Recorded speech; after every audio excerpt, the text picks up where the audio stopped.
Welcome back, guys, to Pirate Talk Radio. Happy 2023.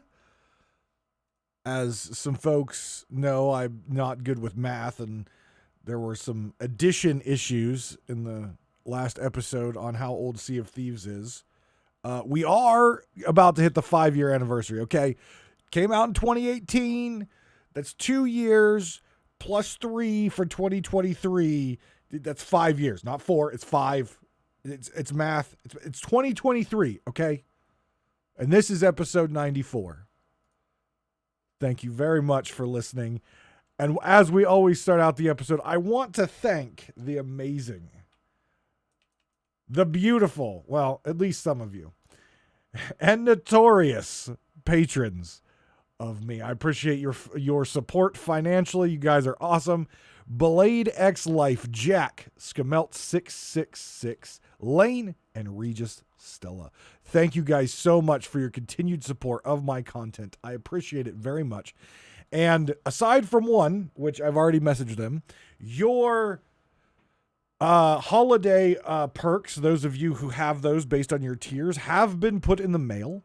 I will also say that all fan mail has now been responded to and mailed out. However, some of you are in other countries, and if you've gotten a DM from me, either in Discord or Twitter, I may need additional information to get your stuff out to you.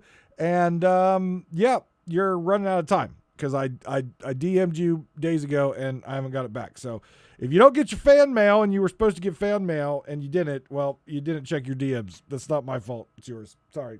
If you would like to financially contribute to the show of my content, please do go over to patreon.com/DavrimTV and check out all the great perks and different tiers that you may be interested in. I really do appreciate it very, very much.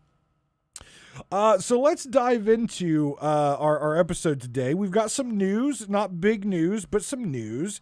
And that is we have Twitch drops coming up. Twitch drops from January 13th to the 16th. It is the Eastern Winds ship set parts. It'll be the flag, the sails, the hull, and the wheel. 1 hour per item, so 4 hours total. You have to claim the reward under your drop section in Twitch after each hour. And this, if you don't know what the Eastern Wind ship set is, it is the orange and black variant of the Dragon Asian ship set. So if you like the orange and black variant, this is your time to get the flag, the sails, the hull, and the wheel. So make sure you check that out. If you don't know how to get Twitch drops, well, let me tell you. You go to seaofthieves.com or you go to twitch.tv, either one. If you go to seaofthieves.com, there is a section under your account for Twitch drops. Make sure you link your appropriate Microsoft and Sea of Thieves account to Twitch. Or if you go to Twitch, you can go over to the drops section under your profile in the top right-hand corner, and you can find the Sea of Thieves drop under all campaigns, and there will be a ability for you to link your account there as well. Make sure you are logged into your appropriate Twitch account and you are logged into your appropriate Microsoft Sea of Thieves account to make sure those Twitch drops get to your inventory. And then each hour that you watch during January 13th to 16th, you have to go under your drops menu in Twitch and claim the drop, and then the next one will progress. So I've talked about this on stream. I've mentioned it on the podcast a few times, and I've been meaning to do an entire episode on this and discuss some things about legacy, right? There's a lot of legacy stuff inside of Sea of Thieves that has been around for a very, very long time. And it hasn't been updated with the times. I know there's been some YouTube videos about it and things like that. And I'm going to select a few things. I'm going to select a few things that I personally think have went without a revamp for long enough. Right? So we're going to talk about some cosmetics. We're also going to talk about some loot. So yeah, we're going to start with the loot first.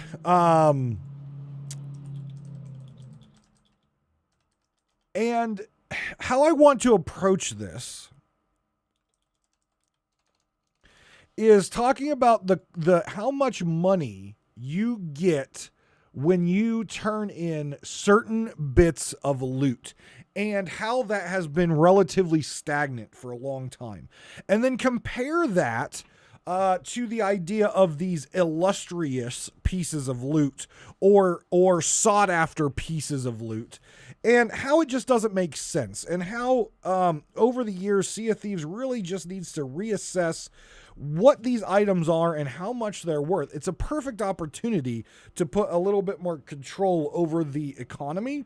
I know Sea of Thieves has mentioned many times that they think the economy is out of control, even though it's an infinite resource of gold, but they feel like there's a lot of stockpile, which is why they brought out the Dark Adventurer stuff, right? And so I think they could revamp and redo their structure around what is illustrious pieces of loot versus what is non-illustrious pieces of loot, and kind of rearrange things so it makes more sense in the general idea. So let me go through these real quick. I jotted these down. And I'm going off of the high-end sell value. This is not emissary value, so this has nothing to do if you have a flag up or if your flag is a certain level. This is just the high-end because all Sea of Thieves... Well, I take that back. Most of Sea of Thieves loot, as you probably know, has a range of prices that you can get from it when you turn it in. It's kind of an RNG roll of how much you're going to get. But there is a low end and there is a high end for each thing. So I'm going to go off the high end for each of these items just to kind of really show the problem here. So let's start off with this. Emissary flags turned into Reaper's Bones. So this would be, your Gold Hoarder, your Merchant Alliance, anything like that, turned into the Reaper's Bones. Grade run flags, high end, 2.4K. Grade 2, 4.9, grade 3, 6.5, grade 4, 8.5, and a grade 5 flag with no bonus is 10.5. Okay. All right. Emissary flags are I won't say they're rare per se. Some of them are more rare than others, and I think that should be taken into account. But again, that would have to differentiate each of the flags and a lot of extra calculations in there. So keeping it all standard, I think, is fair. But I think those prices, let's talk about other items and then we'll talk about comparison of prices. Ashen Windskull, 10K high end. Chest of Legends, a 10K high end. 11K high end. Ashen Chest of Legends, 15K high end. Breath of the Sea, blue is 4K, green is 6K, red is 8K. So let's look at some of this stuff. I don't think there's anyone out there who would disagree that the Chest of Legends is the most illustrious piece of loot in the game. Aside from the Chest of Wondrous Secrets, right? The Chest of Legends has always been held as the top. Right? Ashen Chest of Legends is a tier above that, but just slightly. It's still a Chest of Legends. It's just the rarity is up because, again, everyone hates the Roar. The Roar has a lot of extra stuff to challenge you with, and it's people don't do the mission. But the Chest of Legends is still to this day held as the most illustrious piece of loot that you see often. The Wondrous Secrets box is, no one ever sees that, so there's that.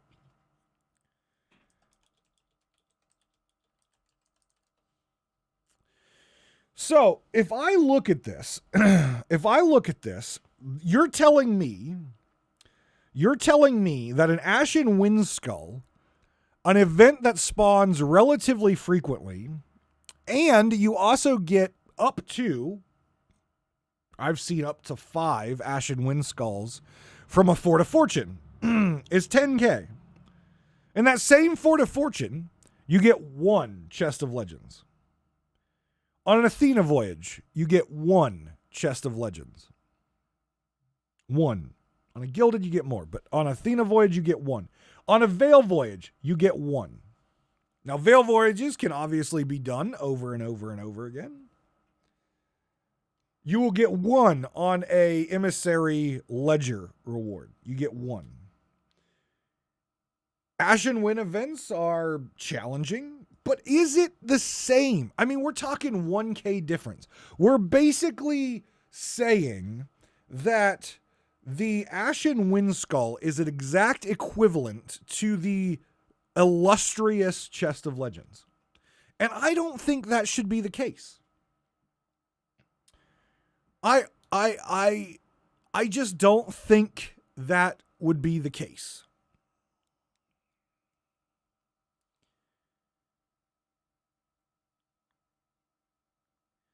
I think that the Chest of Legends should be brought up just slightly, and the Ashen Wind Skull should be down just slightly. Maybe say the Ashen Wind Skull drops to, say, an 8K, and the Chest of Legends goes up to, say, a 12K. Just kind of bringing that difference in there. And again, we're talking about nickels and dimes when it comes to Sea of Thieves, right? But just in terms of illustriousness and the time and challenge it takes to get there. Yes, folks are going to say, well, Veil Voyages are easy. You're right. They're not that hard. However, if you see a red tornado in the sky and you see a blue tornado in the sky at the same time, which one you going to go over to try to steal? I can promise you, you're not going over to try to steal the Ashen Winds because no one's probably there to do it. You're going to go over to that Athena one.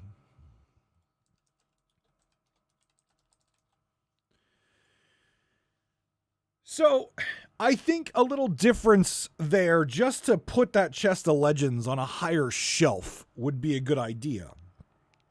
I think at 15K, the Ashen Chest is fine. The Ashen Chest of Legends at 15K, I think, is fine. No one wants to be in the roar. No one likes to do the roar. It adds all those extra challenges in there. And on top of all that, it's rare. Like, people don't do it. People aren't out there. I think 15K is fine with that. I would be okay with 20K for that. Just to add a little more spice to it and add a little more risk versus reward for those folks who are out there doing it, knowing that they've got a 20K piece of loot on their board, on their boat. Breath of the Sea is one that I think it could be brought up a slight amount, right? We're at 4, 6, 8. And that is, if we bring the Breath of the Sea up, the other things have to be brought up too, like the Chest of Legends, Ashen Chest of Legends, things like that. But I think the Breath of the Sea should be higher than emissary flags, some of them, but also lower than like a Chest of Legends or an Ashen Wind Skull. Because at the end of the day, a Breath of the Sea is simple. You just go out and find a bottle on the ground and then do a stupid underwater treasury, right? 4K, 6K, 8K, you can't pay me 4, 6, and 8K to go underwater and do one of those. I'm leaving my boat at risk the entire time I'm down there. I am leaving myself naked and exposed to being sunk. For 4, 6, and 8K, yes, there's other loot in there like the tribute chest, and there's other loot in there that is going to bring up that value. But the item that is the illustrious item is the Breath of the Sea. That is the illustrious item in there. So it should be the highest item value.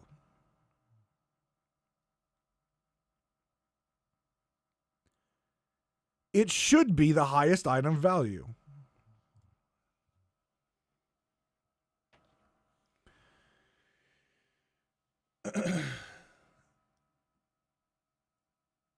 Now, I know I just talked about the Ashen Wind Skull and the Chest of Legends and adjusting those prices. The problem with that is all these items are in a vacuum. If one, so right now, if I'm talking about lowering the Ashen Winds to 8, but also raising the breadth of the sea.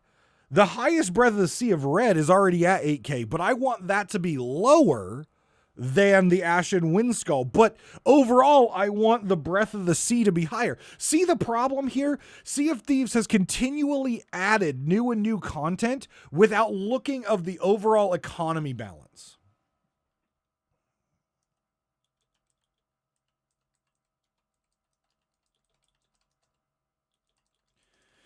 And I think that is one of the issues that I have is we're getting all this new content. We're getting new cool loot. We're getting all of this stuff, but we're not looking at what happened in the past. And we're not acknowledging that all that stuff back there that has been established exists. It's like we're moving through the story, but forgetting our history, even though our history is still our present, right? So Chests of Legends are still out there. They're still here. Why haven't they been rebalanced? Ashen Chests of Legends are here. Why haven't they been rebalanced? We just keep building and building blocks upon blocks, and we're not actually looking how all those blocks put together to build a true and good pirate narrative around what loot is more valuable. If we look in the time of piracy in our real life world, there were certain things that were high value. Spices, silks, precious metals, silver, gold, things like that. Slaves. Those were precious cargo items, right? If you are going out on the sea and you have an opportunity to go after a slave ship and to take over that ship and either free the slaves to grow your crew, which a lot of them did, that's invaluable, or to take them to another port and sell them yourselves, that's a lot of money that you just got. Now imagine if a new product starts to ship around the world, right? If a new product starts to ship around the world and it's rubies, a ruby is going to hold a certain value. But now you've building blocked it on top of what already exists with silks and precious metals and slaves and things like that. Now you've put another building block on there. The economy adjusts. It is a adjusting economy based on the rarity and the supply and demand of that item. Sea of Thieves misses that. And yes, I know this is a fantasy game in a fantasy world, but it is still taking its true notes from a real life place. It is taking its notes from the it is taking its notes from the world of the Bahamas in the golden age of piracy, or just before the golden age of piracy. Which means this live economy is in existence. Mike Chapman, as I've called out many times, says that the Sea of Thieves exists in the Bahamas, clouded by the shroud.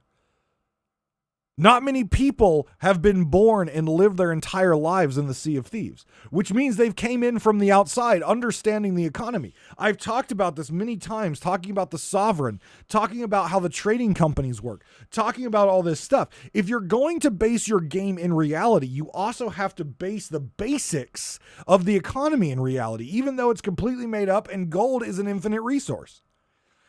Because at the end of the day, it has to feel like history. It has to feel like piracy. And I don't feel that as they've built these building blocks with cool new updates and cool new loot, the Ashen Windskulls, the Breath of the Seas, the Emissary flags, that they've thought about that narrative and thought about how this economy would look like with these new treasures being introduced and how they should fit with the current economy of items being bought and sold and traded, from captain's chests to boxes of spices and tea to bounty skulls. They just slap a price on it that makes sense, I guess, and throw it into the world. But it doesn't make sense in the narrative of piracy in the Bahamas at this time. It just doesn't make sense.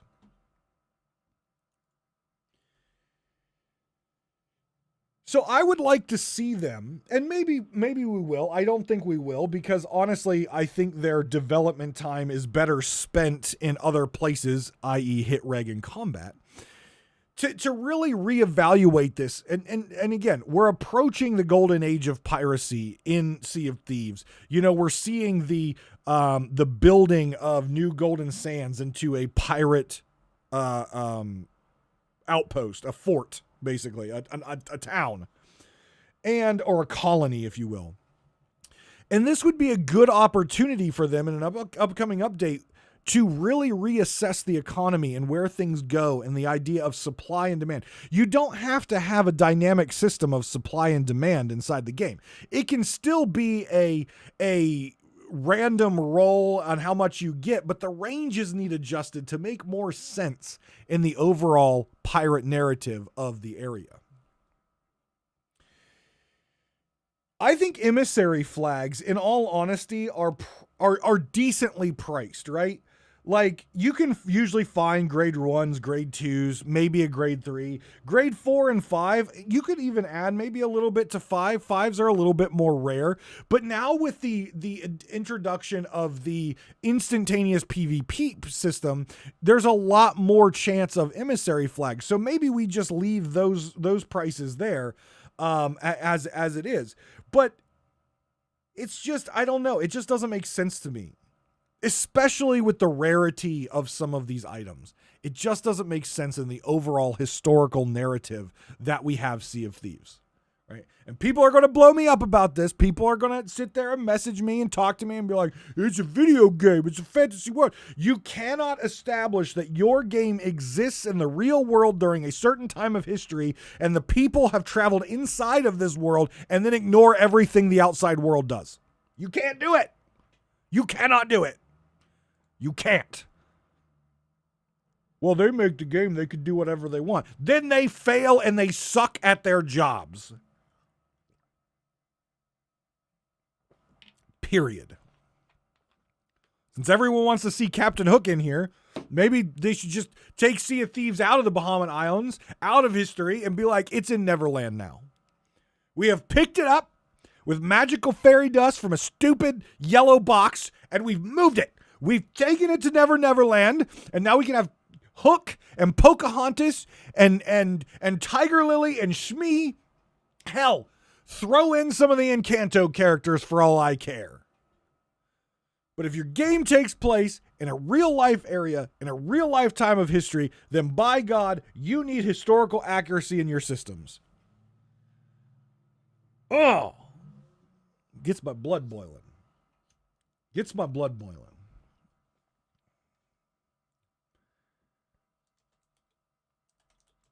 The next thing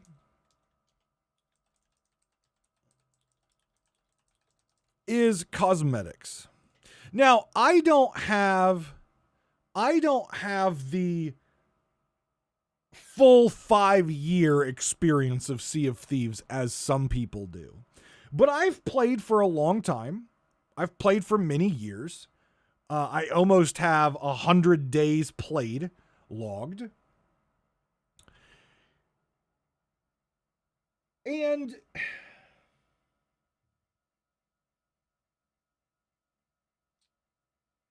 there are certain cosmetics when I first started playing that when you saw them, you know that was a good player or that was a veteran player.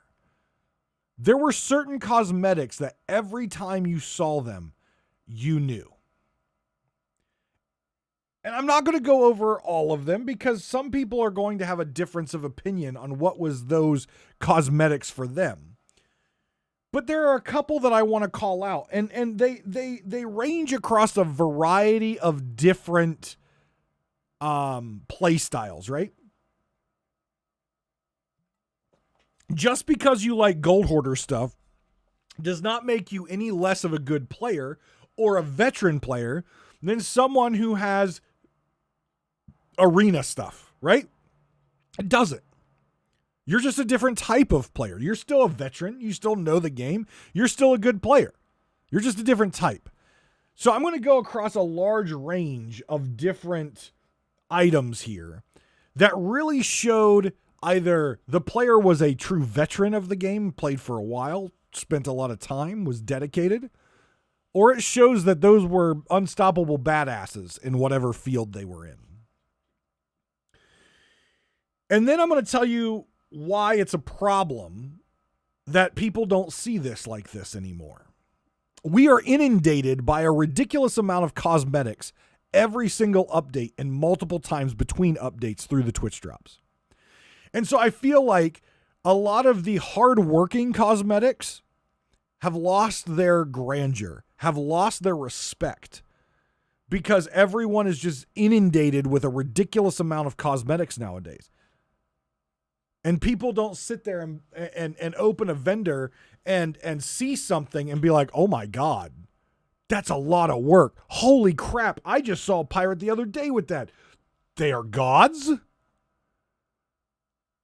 And that's the type of approach that we had back in the day when there were still a lot of cosmetics, but there were prestigious cosmetics that when you got them, you showed them off because you worked hard for them. Let's start by the first one. The first one is a story-based one. For all you lore hounds out there. And that's the Gold Curse. Now, there's definitely talks and things out there that I'm not going to go into details on, that there are ways to cheese and exploit in order to get the Gold Curse nowadays. Whatever. Don't do it. Don't be an idiot. Don't be stupid. Don't be a lazy person.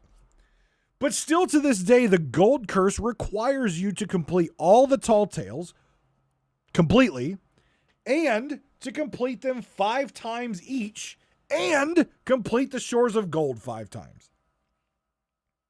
With things like the checkpoint system, it has been made easier for you to do, but it's still a grind and it's still a challenge. But now we've got things like the Skeleton Curse, the Athena's Fortune Curse, the Athena Guardian's Curse. We've got things like the Sunken Kingdom Curse and the Ashen Curse and the Order of Souls. Well, the Order of Souls curse has been around, so is the Ashen Curse. But we've got all these curses now that have been around a while. People don't view the Gold Curse as some big prestigious thing anymore. Now, don't get me wrong. I don't like the look of the Gold Curse. I think it looks like you just slap mud on yourself and you need to go take a shower. But back in the day when I saw someone jamming out with that Gold Curse, I knew that they were a veteran and I knew they put in the work into this game. Were they a really awesome PvPer or player? I don't know. But when I saw the Gold Curse, I knew they were at least a veteran and I was like, "Cool, one day I'll be able to rock that." Then I got it and I never wear it because, again, my pirate looks dirty.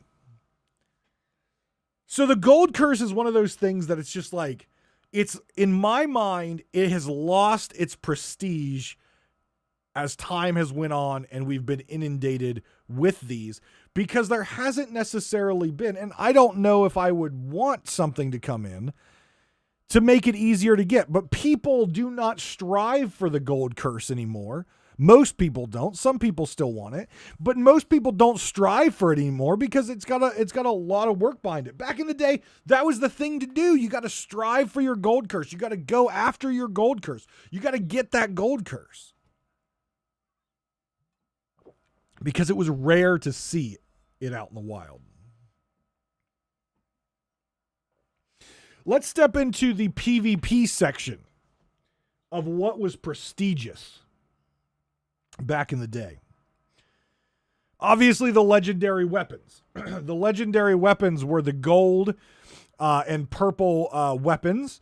There were year 1 pirate legend weapons, but I'm not going to talk about the year 1 stuff because, you know, the day 1 eye patch and things like that.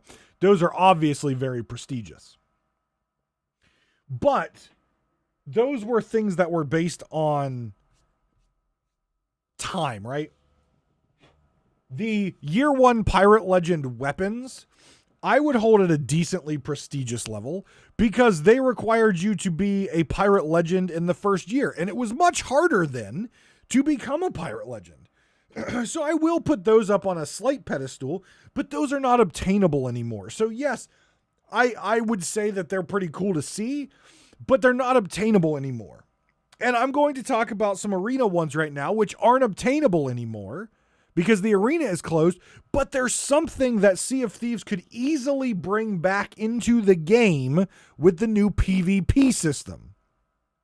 They could easily bring those Sea Dog items back with the new PvP system. Will they do it?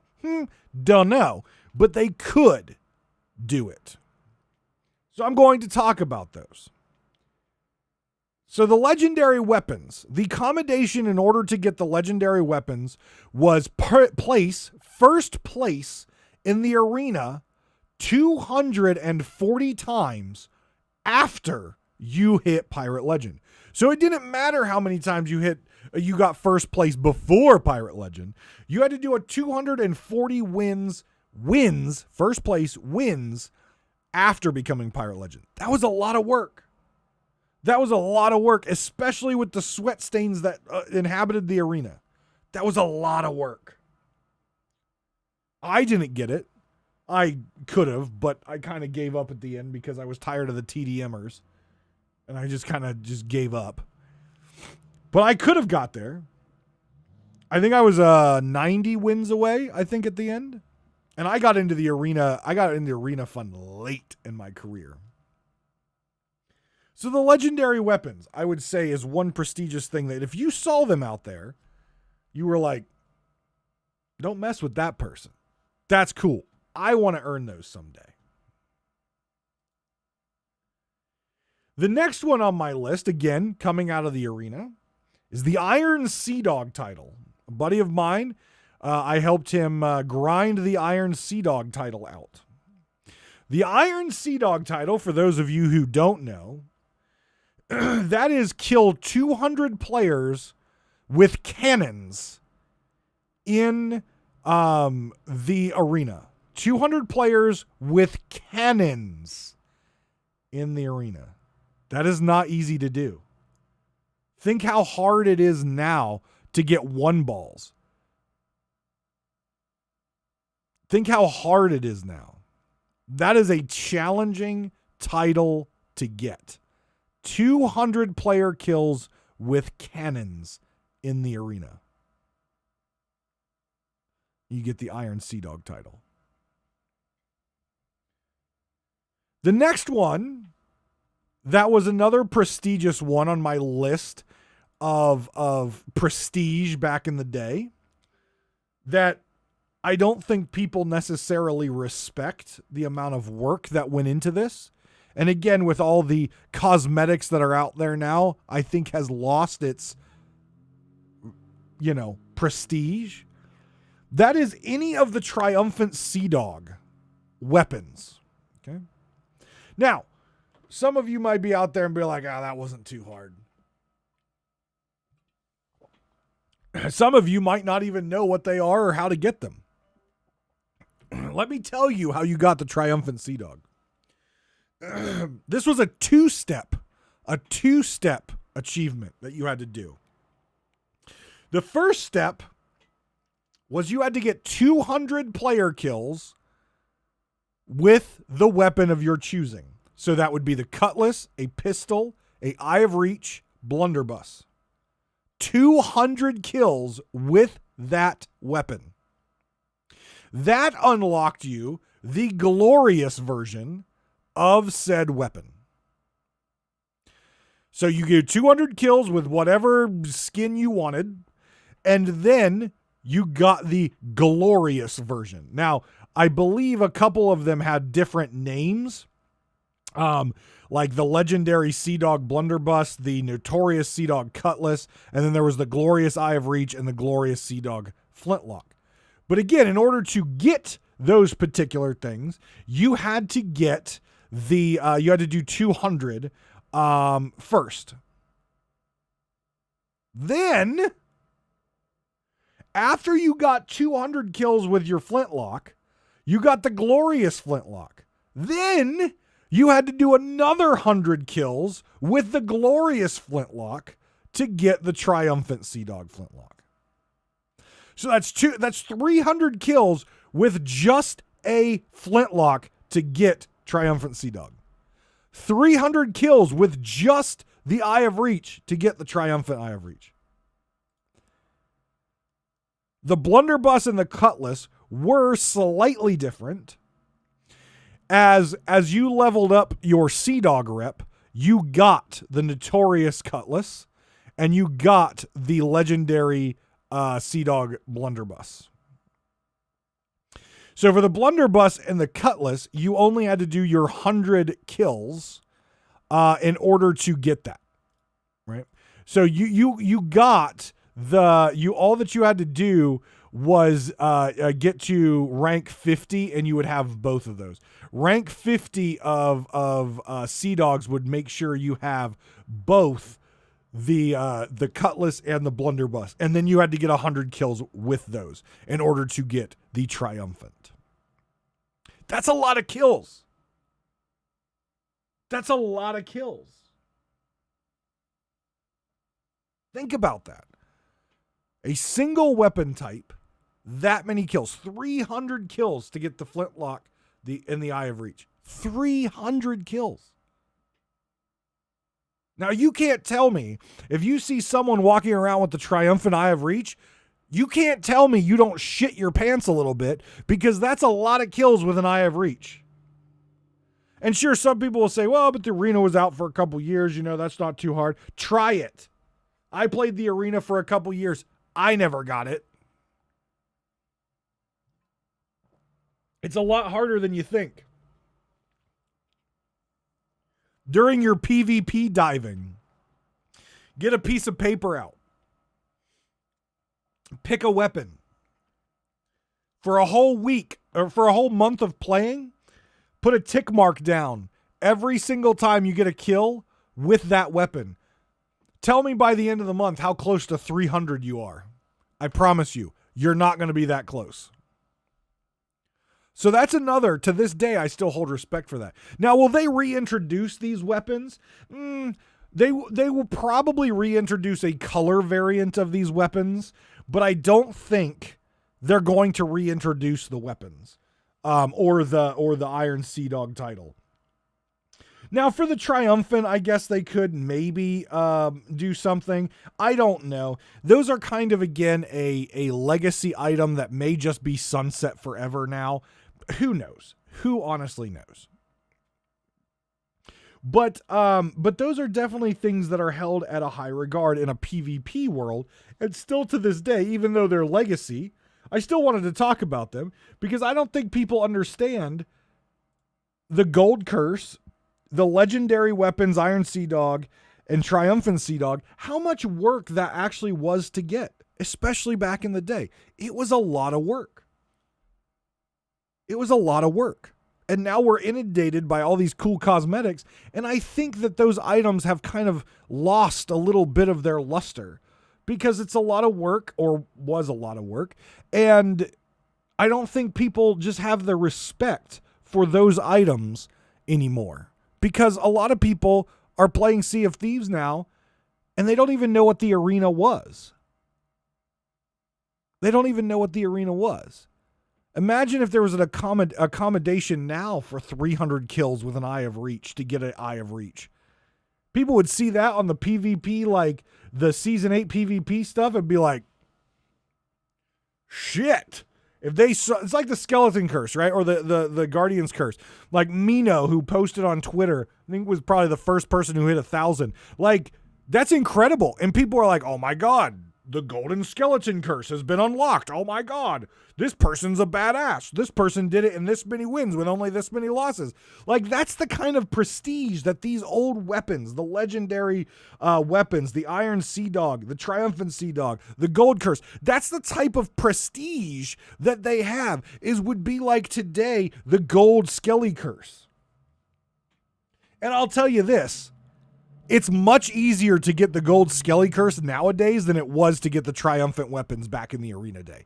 Way easier. No one would have had the Triumphant stuff within the first 3 months. No one would have had it. Impossible.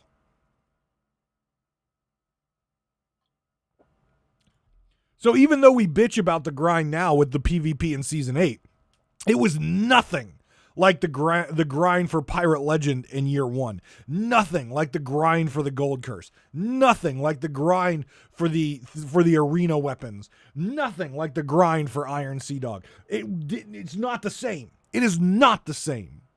It is way easier now. And many of you out there might be like, well, it's really hard right now. It is. It is a grind. It is a grind, but it keeps you playing. But it's nowhere near the grind of what these were back in the day. And that's why, in my mind, these are some of the biggest achievements. If you have those weapons, you should be proud of them. If I had the triumphant weapons, man, I would be using those things all the time. I still sometimes pull out the glorious weapons because I'm proud of that I got to 50 Sea Dog, but I don't have the triumphant ones.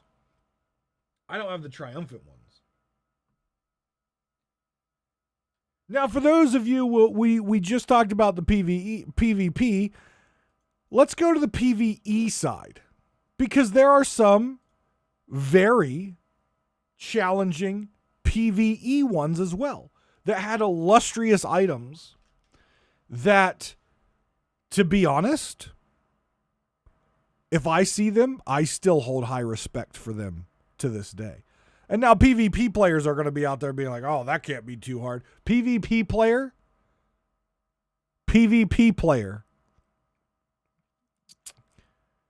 The first one I'm going to talk about is the title Legendary Merchant of Fauna. PvP player who's saying PvE is easy. Legendary Merchant of Fauna is deliver 500 animals on time as a pirate legend. Let me repeat this again. 500 animals on time as a pirate legend. I don't want to hear the PvP player sitting here and saying PvE is easy, because I'm pretty sure you don't have Legendary Merchant of Fauna because you are not dedicated enough to turn in 500 animals on time as a pirate legend. It's not your style of play. I get it. But your triumphant weapon, I hold at the same regards as someone who has Legendary Merchant of Fauna, because that is dedication and hard work. Keeping those animals alive, not easy. Stupid squealing pigs and spitting snakes, not easy. On time, challenging. Here's another one. And this one actually had a title and cosmetics with it.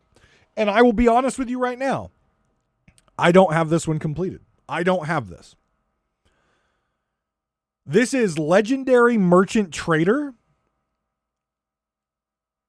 And it unlocks the Legendary Spyglass and Legendary Pocket Watch. I do not have these. Deliver 500 cargo crates on time and in perfect condition as a pirate legend. So that is the cloth, rum, and plants. Perfect condition on time. 500 of them. That is hard. That is a grind. And that is challenging. And I think it's lost. I think it's lost a lot of its pizzazz and woo, because we've got so many titles now. I mean, hell, you get a title, what, every single time there's an emissary reward out, you get a title if you hit tier 1. There's a title for every single adventure. There's a title for everything.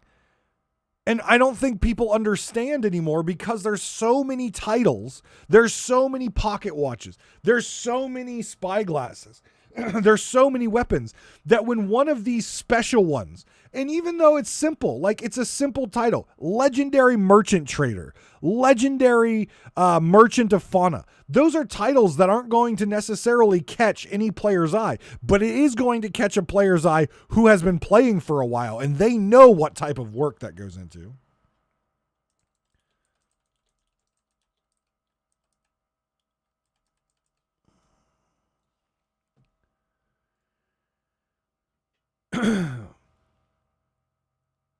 If I see to this day any of those titles, any of those items, I'm like, respect, mad respect to you. And I know there's people in this community that have those.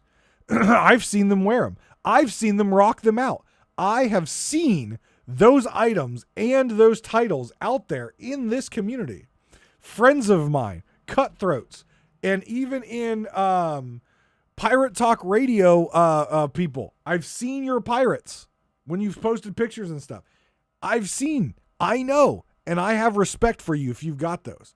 And I just wish that Sea of Thieves had a better way of bringing back that feeling back in the day of how it felt to see someone with that, or the feeling it had when you earned that, when there weren't as many titles and there weren't as many cosmetics.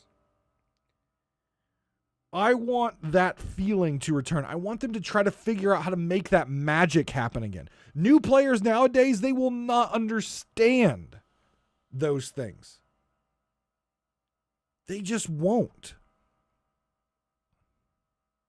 And if they do, I don't think it'll ever be the same as it used to be.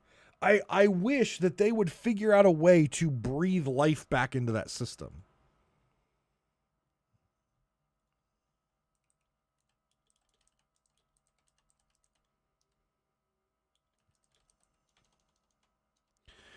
So, I don't have a solution for either of these two things. I know you probably wanted me to have one, even though my solutions are never listened to by Rare. Anyways, I know you probably wanted one. But what I'm trying to say is I want Rare to take the time and reassess and bring some of that magic back that it had early on. I understand that everyone wants new cosmetics. They want new content. They want new things to earn. But there was a special magic of this game when certain things that you saw were holy shit moments. There were certain things that you would sell or steal that were holy shit moments. And I think some of that magic has dried up, and a lot of the cosmetic magic has dried up because of how many cosmetics we have now and how much we have access to that stuff. I want that magic back. I want it back. I want them to figure out a way to show players how prestigious these things are and have those players really like, I'm sure me as a player, if I got the 500 animal thing, I would feel proud about that title. But it's not the same as back in the day walking around with Iron Sea Dog or Legendary or Triumphant Sea Dog. It's not the same because people knew back then what that meant. Nowadays, people don't know what those titles mean. Nowadays, if you see a Legendary pocket watch, unless you've been playing for a while, you have no idea what that means. It just looks like a gold hoarder pocket watch. It's gold, yeah. You know, but it's different. No one knows today, unless you've been playing for a while, what the triumphant weapons mean, what the Iron Sea Dog title means, what the gold curse means. They just don't. And that's the magic I miss.